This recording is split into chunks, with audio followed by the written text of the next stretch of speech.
Another one? What's with these guys?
Hello, everyone, and welcome to Red United TV. It's your boy, Ivorian Spice, and we're back at it again with another edition, the Catch Up Volume 98, the 98th edition to your Manchester United weekly podcast over here at Red United TV. Of course, we've got the match to discuss, Manchester United versus Everton, and of course, the title, as you can see, Marcus Rashford's latest injury. As you know, guys, Marcus Rashford will be out. We just don't know for how long. But the question here in today's show is, can Manchester United cope without Marcus Rashford? But before I even get started, remember to subscribe, smash that like button, and also remember to share across all social media platforms. Of course, for those who are watching on Facebook and YouTube and also Twitch, make sure you go on each platform and follow. And of course, for those who want to follow on the Instagram official Instagram account of Red United TV. That's at Red United TV 1. But before we get started the show, let me introduce you guys to the panel and the guests today on today's show. Let me start off with Deps. Of course, Deps is making Ems is making his return on YouTube for a very long time. That's right. What's going on, people? What's good, man? How you been, Ems? Been alright, not bad. It's been alright, man. I had a great bank holiday weekend. I can't even complain, you know what I'm saying? Yeah, I know, man. Me too. I can't even complain as well, man. Let me introduce you to Deps. Deps? Yo, everybody, yo. What are you saying, bro? Same old, man. Happy weekend, innit? Happy Easter, Good Friday. Happy Easter, 3 points on the table. Can't complain. I know, 3 points on the table. I'm absolutely enjoying that. It was a good weekend for Manchester United. As you guys know, Manchester United have won 2 games in a row, back to back, after a defeat against Newcastle, a win against Brentford during the weekday, and of course a weekend match against Everton, which the game we will be discussing. I don't know if you guys, but can you guys hear yourself in the background, or is it just me? Yeah, I can hear it. No, I can't hear myself, Well, no, I can hear myself in the background. I think as a playback. Let me just see if I can just sort out my sound.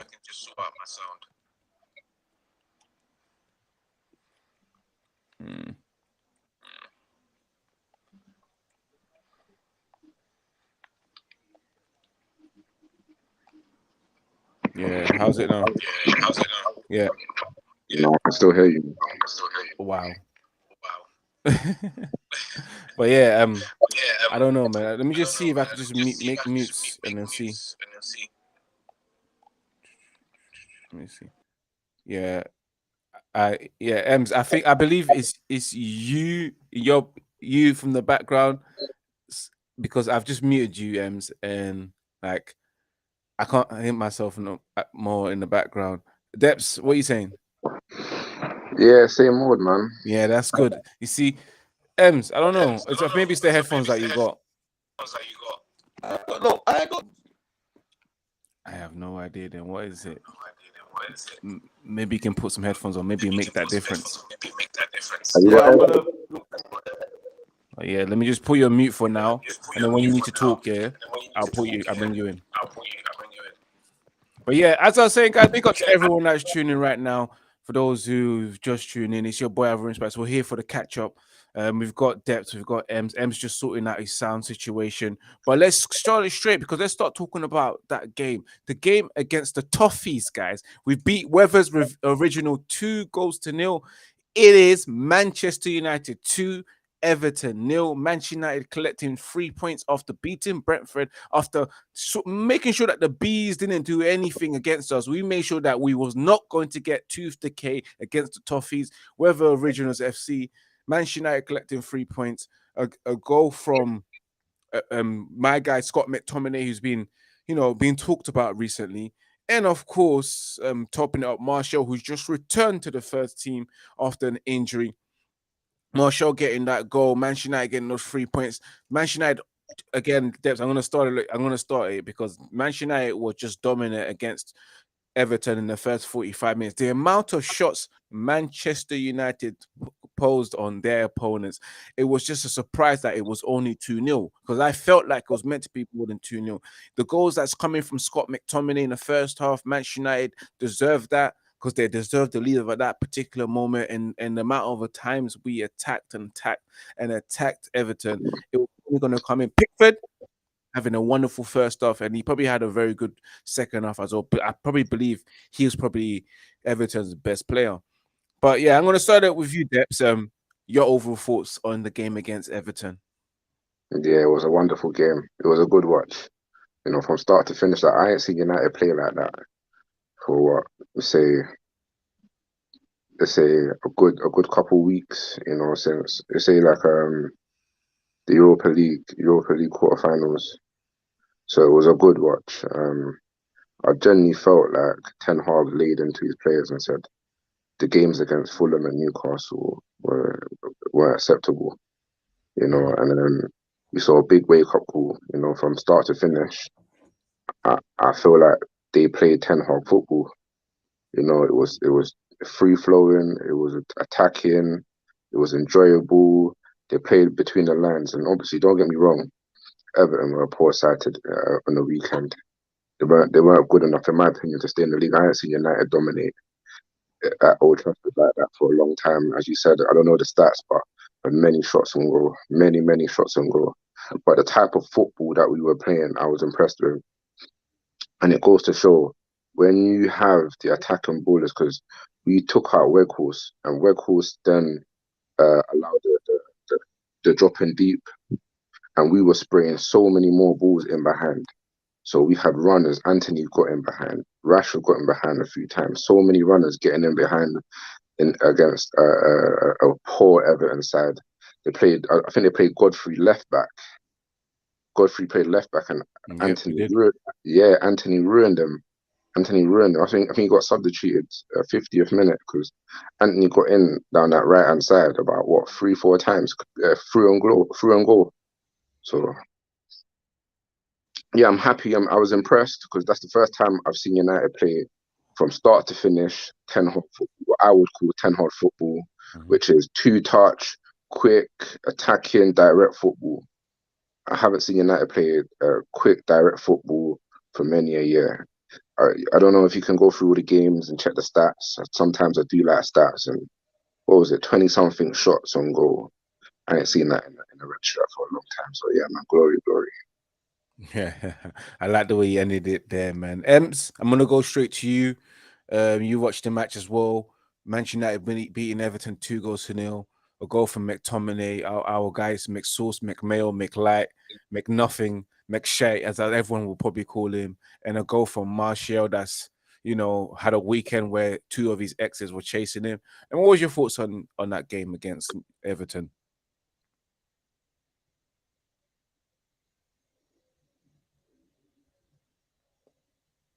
Well, Ems, you don't want to talk no more. Is digital right now. I don't know if his connection isn't great, but I don't know what's going on. It seems like he's got poor connections from what I'm seeing. He's got like a one bar. His network connection's not the best. Ems, are you with us right now?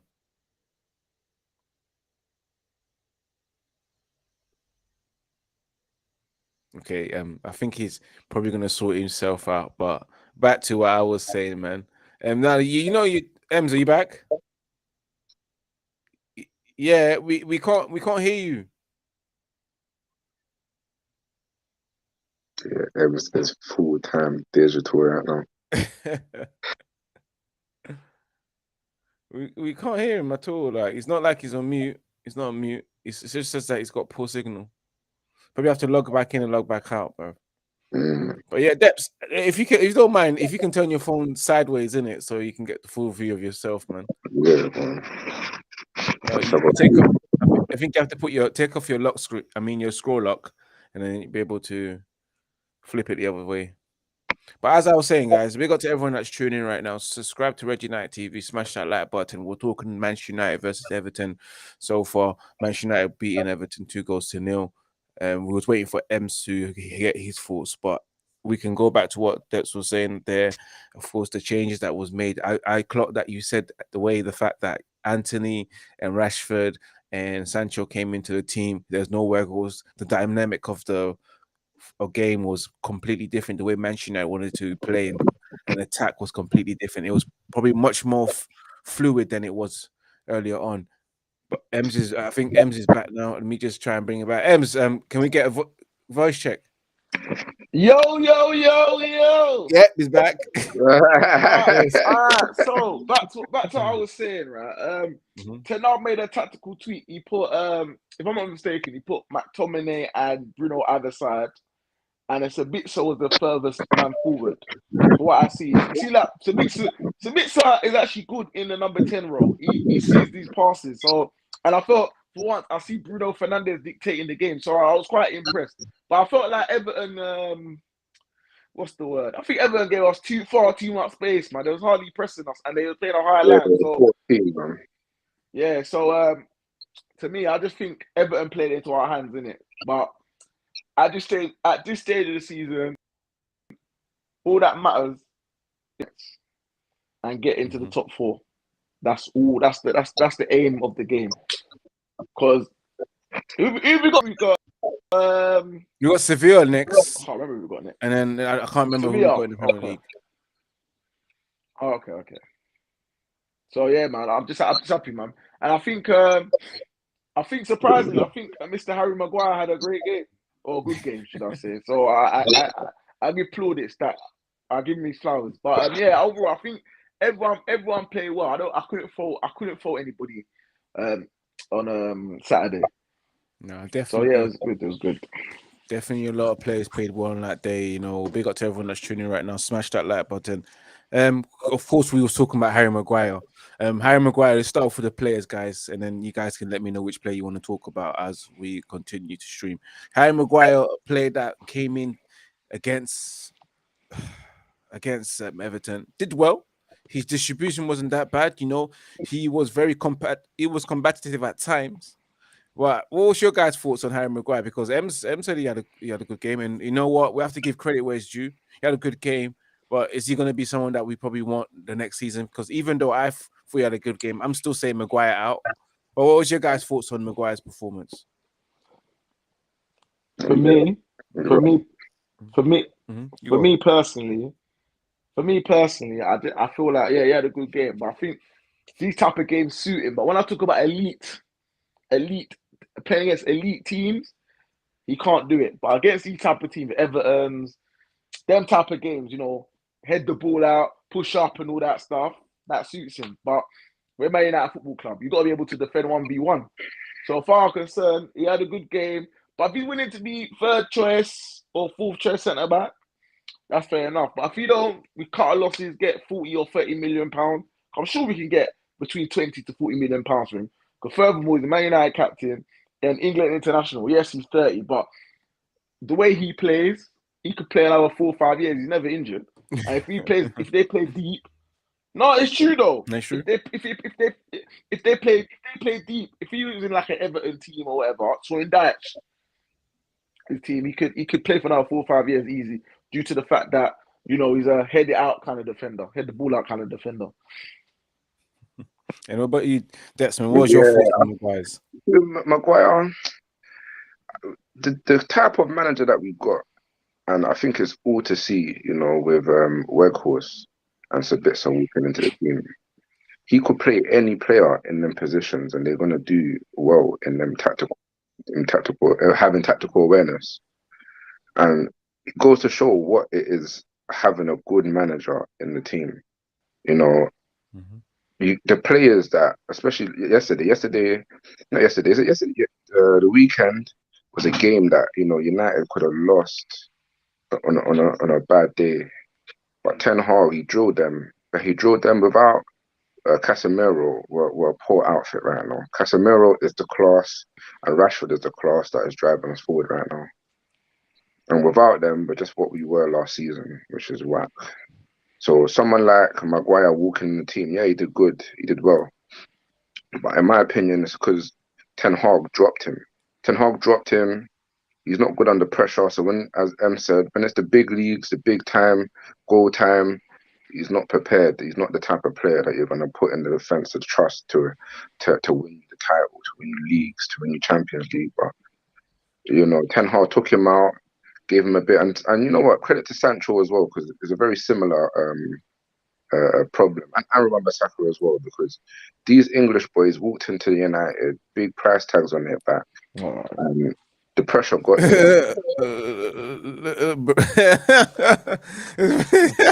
Let's talk about the pressure. Sancho got an assist on the weekend, to McTominay. And Maguire held a clean sheet, and Aaron Wan-Bissaka held a clean sheet now. Last season, are we moving on to Aaron Wan-Bissaka now, because we're talking about players now? I'm talking about Ten Hag. We can talk about Aaron Wan-Bissaka. I'm talking about Ten Hag. I want to stop you there. Let's move it on to Aaron Wan-Bissaka, because he had a good performance there, you know, against Everton. Very involved in the attacking phase, as well. Defensively solid. Now, let me bring him back to you, Dexman. Thoughts on Aaron Wan-Bissaka's performance? I think Bissaka's always been solid. I think Bissaka's always been the type of player that you can rely to have at the back. You know, I can't remember Aaron Wan-Bissaka letting a player waltz by him, or Aaron Wan-Bissaka making a mistake where he's not defensively aware. So that was never a problem for Aaron Wan-Bissaka. Aaron Wan-Bissaka's problem was getting involved in tactical awareness. So simple things like putting crosses in the box and making runs was Aaron Wan-Bissaka's problem. And Ten Hag, I feel like what about his performance against Everton? I need you to get there. That's where you need to land. So obviously it was a wonderful game. 28. Me personally, individually, there was no real standout player. They were all this was a Ten Hag day. So tactically, any player could have walked into that. I think he's drilled the players and he's had a go at the players and said, "Listen, I can replace you all. You know, Aaron Wan-Bissaka's contract's out. He's got 1 year after this year. We can get it right back and replace Aaron Wan-Bissaka easily. We don't need somebody slide tackling at the back at the present moment, not in these tactics." And I think he's let every single player know today or on the weekend that your places are up for grab. You know, somebody like Maguire, Aaron Wan-Bissaka, even what's he called him? Scott McTominay. I heard £50 million price tag. These players are up for grabs. You know, he scored as well, and he's still worth 50 million. Get rid of him. So I remember Saka. I'm gonna stop you there. I'm gonna stop you there because I'm gonna go straight to Ems. Ems, speaking of McTominay, as you just said, if you just heard there, McTominay back to the game, had a good game where he scored the opening goal. McTominay that's had goals against Spain. And your thoughts on McTominay's performance against Everton? I know people still think McTominay out, but what's your thoughts? McTominay is a weird footballer, you know. I'm not gonna lie. I don't think he's great at anything, yeah. But he's useful. If he's willing to come on for 20 minutes, he's useful. But yeah, he had a positive performance against Everton. You know what I mean? But I do think he's got decent attributes in terms of like his running power, and he's actually got a good shot on him. Do you know what I mean? But I don't know. Maybe is it us where we're limiting his abilities because where we put him, or is it him? I don't know. But I just don't think he's elite Man United quality in my opinion.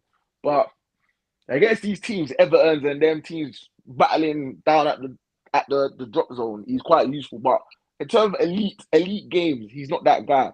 Do you know what I mean? But McTominay, I have to give flowers to him. He had a good game, so I'm not even gonna knock him.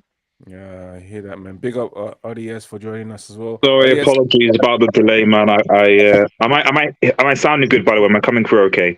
you're coming fine. Cool, okay, yeah. Apologies about the delay, man. Sorry, guys. But yeah, sorry, go on, mate. Yeah, I was going to ask you, what was your thoughts on the game against Newcastle? I mean, against Everton, and your thoughts on McTominay's performance as well? Yeah, no, I mean, I think it was great. I think it was the best game of football we've played in quite some time, to be honest. Now, I think part of that was because, for whatever reason, Sean Dyche decided to come to Old Trafford and play a higher line, which doesn't make sense because we have counter-attacking players, but also Sean Dyche is supposed to be a defensive coach, so I'm not entirely sure what he was thinking. But at the end of the day, we played a lot of good football. Our passing was better. You know, our shooting was better. Our control of the ball was better. So overall, it just felt refreshing to see Manchester United in that performance. And on top of that, when you have players like Eriksen, Martial, coming back into the fold as well, when we need them at this busy end of the season, it can only look good. As far as McTominay's performance goes, yeah, I think McTominay, when McTominay isn't, when McTominay. I've always said that McTominay's best position is in the number 8 position, as almost like a box to box. And at times, I've even felt that he played the role better than Pogba when he was here. At times, not all the time, but at times. When he's playing there, I actually think he's okay for us. The problem is that a lot of the time, McTominay is having to play this deep lying playmaker or holding role. Alongside Fred or Sabitz or whoever it is that he's alongside, and then he's asked to defend, and he's just not good at that. If anything, Bruno, I think, is better in that position. So, do I think we could do better, McTominay? Of course we can, but I think it doesn't help his case when he's constantly playing the position that I think he's been unsuited to play. That he doesn't play for Scotland. That he doesn't play. That he didn't play when he was in the youth setup. Like, why do we think that we still insist on putting McTominay in that holding position with defensive responsibilities when he's never been good at that? So yeah, that's just my thoughts. I hear that, man. Big up to everyone as well. Let's move it on straight from the Manchester United match, and then let's move up to our second part of the show, which is, of course, Marcus Rashford. And as you guys know, Marcus Rashford picked up a injury where I probably feel like all of us felt it, and we wasn't happy to see that. Even I wasn't at all. But Rashford being out now, it means that Manchester United have lost their top goal scorer. They've lost a lot. Now the question is, can Manchester United cope without Rashford? Because we've seen Manchester United cope without Casemiro, Eriksen as well. And the fact that we've only had one striker available in records, we still got results. So can Manchester United cope without Rashford's goals? Because he's the only goal outlet, the only one that scores the goals. Can they do well and get the results? I'm going to throw it to every single one of you guys. This is the open debate for the next 25 minutes. Yeah, who wants to start?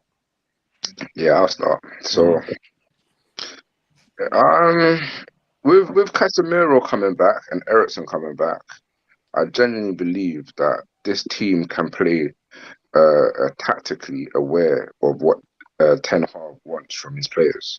So I think Rashford being the age group and the talent that he is picked up on what Ten Hag wanted from early, and it's reaped rewards from him. You know, I was watching Rashford score a couple goals, and some of the goals are like what Sebastian Haller was scoring when he was at Ajax, where he was just getting a quick tap in, middle of the box, standing still, quick tap in, like what Haaland's getting, like what Pep and Ten Hag train their players. And I think with Martial coming back, and this is the hope that I have for United, Martial coming back, Martial being a very similar player to Rashford. You know, they were playing similar positions where they were coming in off the left and scoring worldies from outside the box. And Ole Gunnar Solskjaer kind of trained Martial to become a true number 9, you know, which Rashford is becoming now. So with Martial coming back, if Martial can stay fit, and it was good to see Martial score the final goal to say, you know what, I'm a goal scorer and I can win games for United. You know, I can be a club legend too. And I think Ten Hag's got to make Martial realise that as well as stay fit, so as well as eat healthy, train well, eat healthy, he can be the winning factor at United if had the same desire and determination as the manager has in him. So yeah, I do believe that we can do well without Marcus Rashford. To be honest, I feel like it's going to be very similar to how we was without Casemiro, where you might pick off 1-0 wins, 2-0 wins. It probably won't look convincing, or we won't look convincingly likely to score. But I do believe if Martial stays fit, because I was very convinced that Martial can score goals. You know, 17 goals in a season is a decent ratio for any striker. So I am convinced that Martial can score goals in it. And if he can stay fit, because I think Ten Hag favours him. You know, I watch a couple of interviews and I see Ten Hag saying things like, Martial's a wonderful striker. I want Martial to stay. He holds up the ball. He holds up the ball. He holds up the ball. I haven't got a striker that holds up the ball. He holds up the ball. He holds up the ball and he's tricky. Holds up the ball and he's tricky. So Ten Hag has said this many interviews, you know, 3, 4, 5, 6, 7, how many interviews he said Martial holds up the ball and he's tricky. I like them type of players. So hopefully you can get the best out of Martial. Martial can start getting on the score sheet. What I am concerned about is the assists. I heard the video. I'll never forget the video on the plane where Fernandez is going around with his camera phone asking players, and he's like, "Give me assists." And I think that's the problem with Martial. He actually wants the ball on a plate. You know, he needs assists. Like, he's not going to... Martial looks lazy. He's not going to dribble from the halfway line like Rashford, make them type of runs from the halfway line like Rashford. But if you put the ball on the plate for him, he will put it in the back of the net. So I think United got to rally round again and start working ways without Rashford. Do I think we can do it? I think it will take time, but yeah, I think we'll be comfortable without Rashford. Ems, what about you? Where can Manchester United get the goals from? Because Bro, Rashford is out. I'm not gonna lie. I'm concerned. I'm worried. I'm very worried, man. I mean, bro, we got a lamppost that can't score 1 Premier League goal in whatever game it is, right? And we got Martial. It depends what side of the bed he wakes up on. Bro, it's worrying, man. Worrying. Like, if Rashford don't score, who scores other than Bruno? Look how many chances Anthony had, bro. I had no hope. Every time we were in on goal, I had no belief he was gonna put the ball in the back of the net. And I'm still not convinced by that 85. Was it 85 million pounds? I'm not convinced by him. I ain't gonna lie. I don't see him being a success at Man United. I know he's only won one season, but what I've seen, I'm honestly, I can't see it, man. He just, I don't know, man, about him. But yeah, Rashford, I'm concerned, man. That he's the only killer. Him and Bruno and Martial, well, Martial, depends what side of the bed he wakes up on, are the only killers we got on our team. We don't score enough goals. Our midfield players don't score enough goals. We don't have goals in centre midfield. Our set pieces are trash. Like, bruv, it's not looking great in my opinion. But that's just me. I don't know what everyone else thinks, but that's me.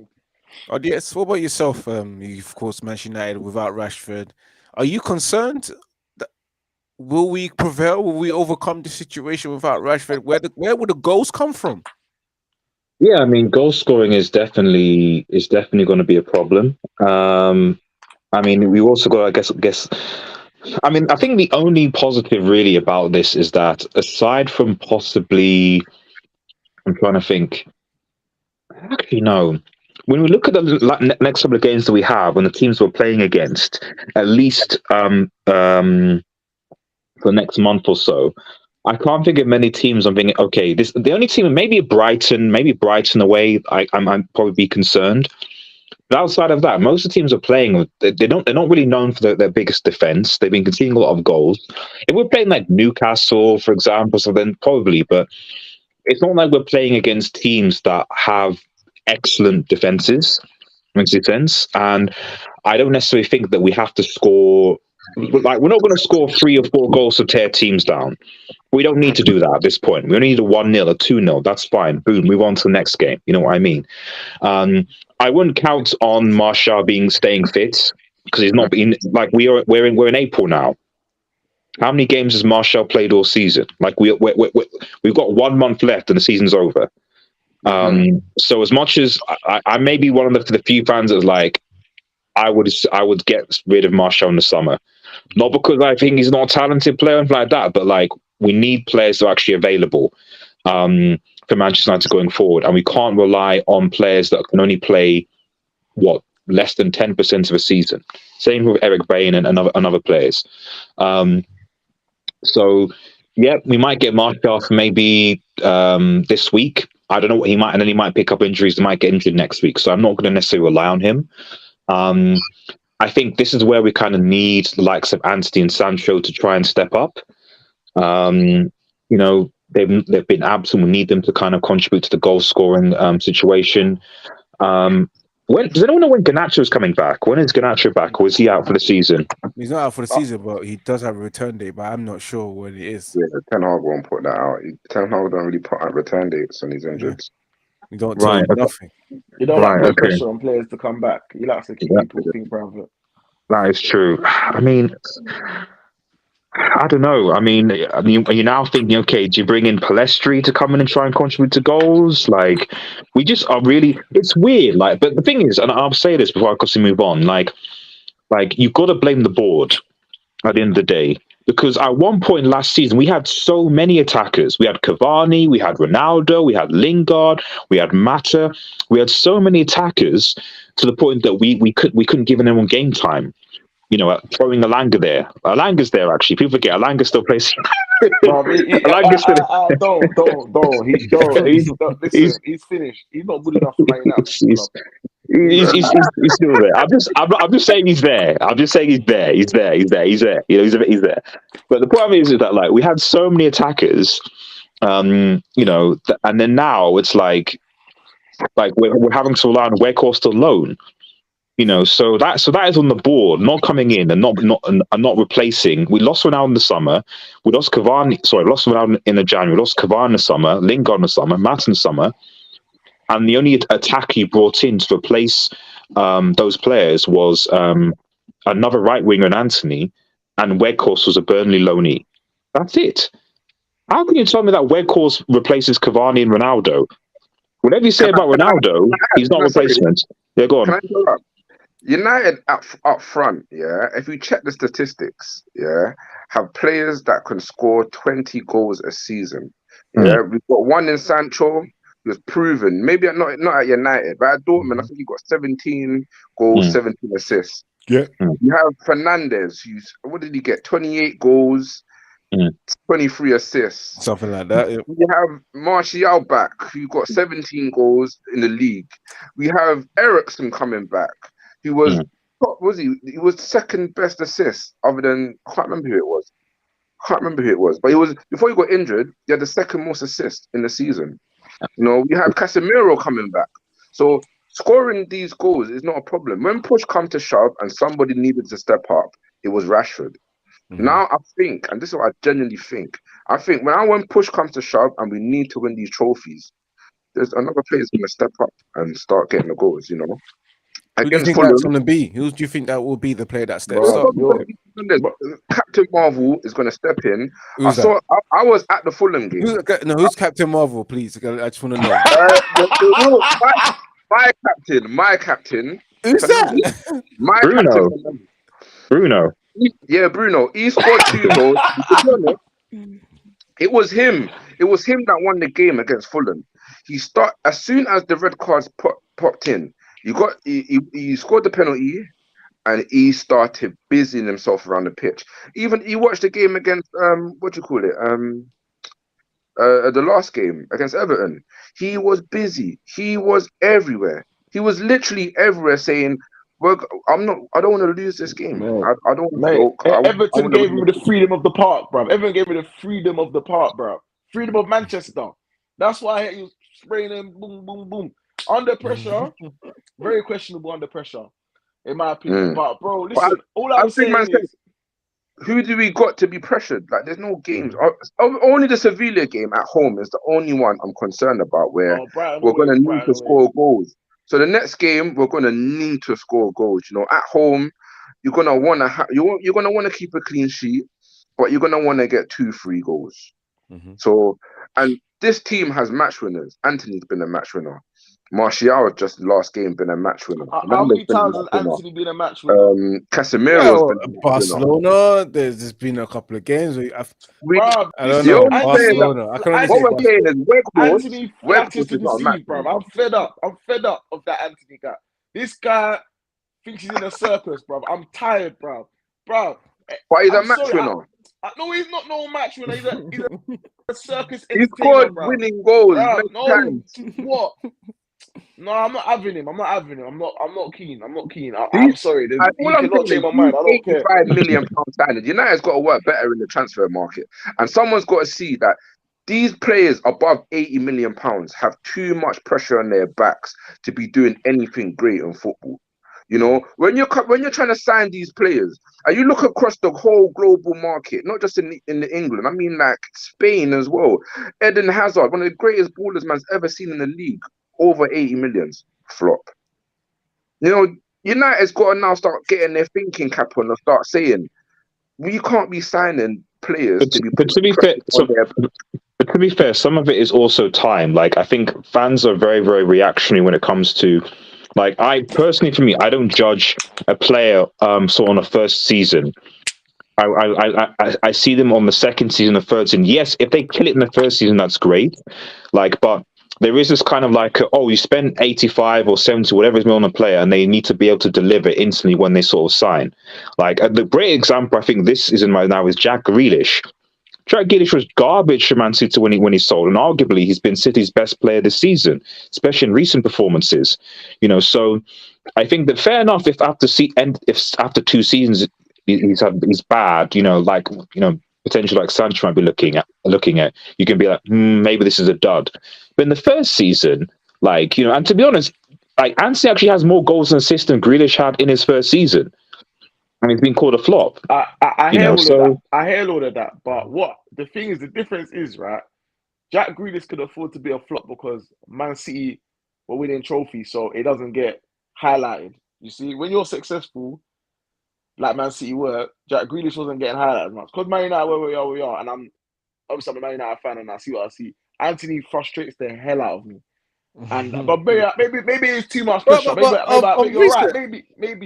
Maybe it is too much, but then I always say it's the first season of the Premier League. He's adapting and he's learning, so I can understand your frustration. But I think maybe next season, if he's still behaving the same way, then we can go ballistic on him. Especially coming from the Eredivisie, like, you know, I don't know many players that come straight from the Eredivisie to the Premier League that become phenomenal.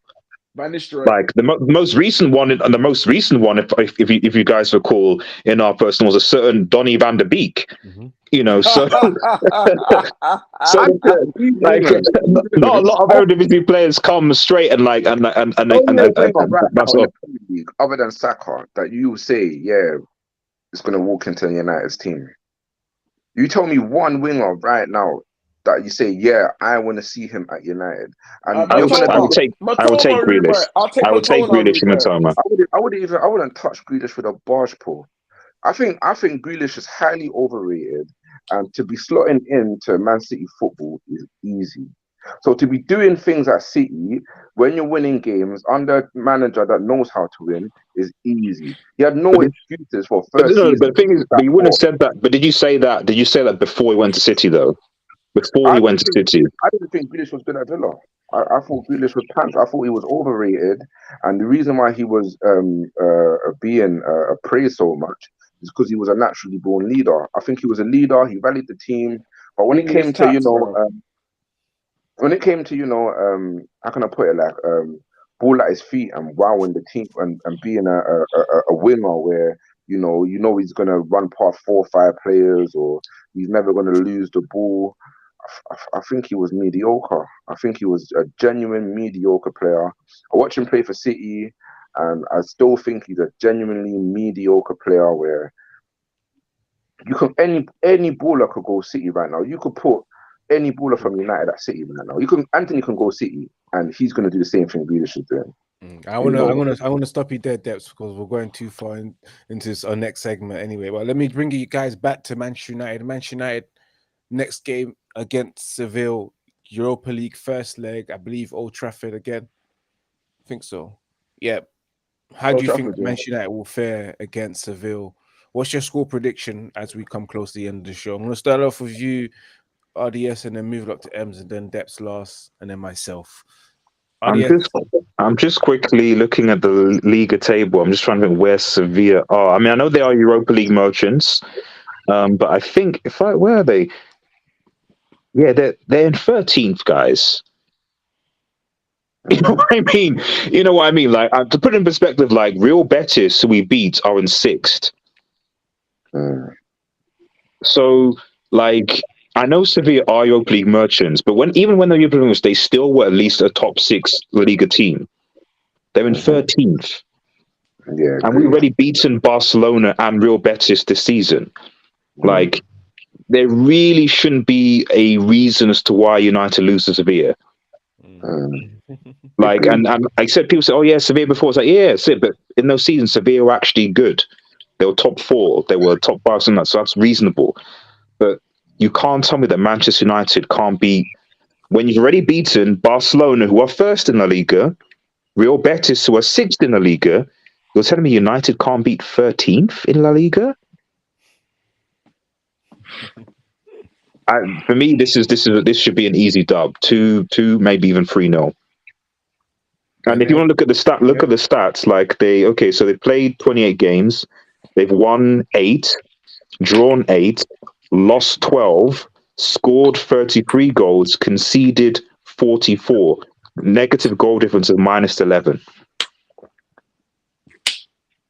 So are this saying it's a straight victory? What's your full prediction? It should be. Tellers is there, isn't it? Tellers is there, but I don't know if he'll be playing because he's on loan from us. RDS, before I move on to Ems, what's your score prediction against Seville? It's at Old Trafford, isn't it? Yes, at Old Trafford. 3-0. 3-0. 3-0. Let me move it straight to you. What's your thoughts and how do you think Manchester United will fare against Seville this Thursday? We're not a highly goal scoring team, so I'm going 2-0. He's going 2-0 straight away. And how do you think we'll do? Oh, how do you think we do? It might be one of them games where we dominate the ball and then the keeper has a blinder. The keeper thinks he's Peter Schmeichel, bro. You know them ones. You see how Pickford played against us, yeah?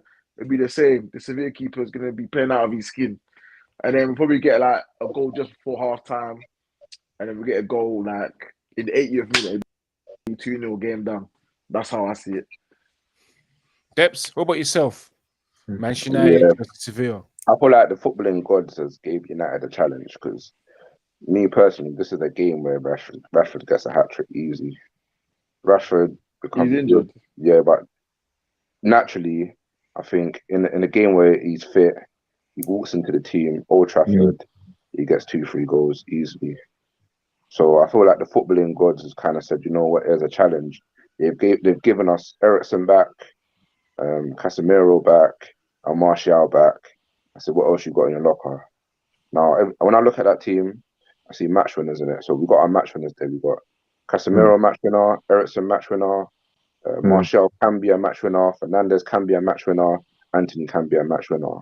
And with that, I think Ten Hag will rally the team. So I'm never looking at the players anymore. I think these players, I think United as a whole has been whacked for a minute now, and I like to see the identity of Ten Hag in the team now. So as long as Ten Hag gets into the players, I still think we'll be good without Rashford. I truly believe in the manager that much. So how much you think I think a 3-0 victory. I think it'll be comprehensive. I think when the push comes to shove, I think we're going to see a magnitude of goals. I think we're going to be 3-4-0. I'm going to say 4-0. Okay, 4-0 for Manchester United against Seville. Me, on the other hand, I know we're playing against the Europa League winning specialist. The specialist, the guy, the one the team that holds the record. So I expect Manchester United to, we are at Trafford, take it to Seville and get that win, because the second leg is the one that I'm more worried about. Because going there, imagine if we was to draw and go there, then I feel like Manchester United will probably struggle a bit. I know Seville probably 13th right now from what Adias just said, but still, this is their competition. This is them. They're all about they're the Real Madrid of this competition. Nah. They are the Real Madrid of this competition. Not in. I won't accept. Like I get the history, but I get the history, but I won't accept it. I won't. Bro, I'm not gonna accept United losing to a team that's the fifth worst defensive record in La Liga. I'm not saying they will, but they are. So what they turn up for, they live for nights like this. You feel me? They live for games like this, regardless whether they're not on full or they are. When we lost them, they probably was 10th in La Liga. Name me 5 top strikers in La Liga right now. I have no idea. I can tell you. So you can't name 5 top strikers, and yet you have a negative 11 goal difference. How does that make sense? Like you're not going up against Salah or Harry Kane or Erling Haaland like United have been going up against. You're going up against, at best, an age Lewandowski. Sorry, go on. United's not a team where you're going to put your house on it. You're not going to put your house for United to win anything. So I understand where Patrick's coming from, where a team, a club, an atmosphere that understands how to win this specific trophy, the specific competition, the specific leg tie. I'm pretty sure they've played away from home semi-final a lot of times within their tenure in their. Who knocked out Sevilla last Europa League last year? Do you remember? I have no idea, but I remember our encounter against. I'm going to tell you who knocked him out. The team that's battling relegation right now, West Ham. West Ham knocked out Sevilla last season in the, I think it was around the 16. I think it was West Ham. So and to be fair, West Ham were balling quite well season, but and I watched both games, and they slapped them. It wasn't even close. It wasn't like they struggled to kind of. They are a poor team. They are genuinely. Sevilla look like a genuinely poor team at the moment. I just feel like we comfortably we didn't struggle to beat Barcelona. We comfortably beat Barcelona over 2 legs. We comfortably put Real Betis aside. It doesn't make sense to me that a team that is struggling in the Liga, that struggled last Europa League season. It was Rashford that got the win, the decisions in both of those games. I think he scored the first one against Betis, which opened the doors, and Barcelona was very similar, right? I can't remember exactly what happened, but I'm pretty sure Rashford was the decider. He equalised, I think, in the Camp Nou. Yeah, it was Rashford that actually got the ball flowing, and I think without him, unless Fernandez or one of these guys is trying to step up and do as Ten Hag says, because I think Rashford is only doing as Ten Hag says. Rashford is very eager to work for his manager. That's why you can actually tell. Bro, I'm so confident to the point that I think Weghorst can score past these guys. I'm actually the point. That Weghorst actually might be able to score. Just clip this. Weghorst might drop a brace. Against I'm Sevilla. gonna Like, end it there because that's what I like to hear. Weghorst, he's that confident that Weghorst will get some goals against Sevilla. Big up You to never everyone know, that's you tuning know. in today, man. He's Yeah. top scorer though. Yes, big up to everyone that's tuning in. We've come to the end, of course. We're back again next week at 8 p.m. UK time. A big up to everyone that's tuning in. A big up to everyone that's joined today's channel. Big up to Depths, RDS, and Ems. As always, guys, as I always say, remember to keep it united and remember to keep it Red United. I'll see you on Thursday for the watch along against Sevilla. And I'll hope our witness Weghorst get the brace against Sevilla. Big up to everyone. Peace and love. Peace. Yeah, bro.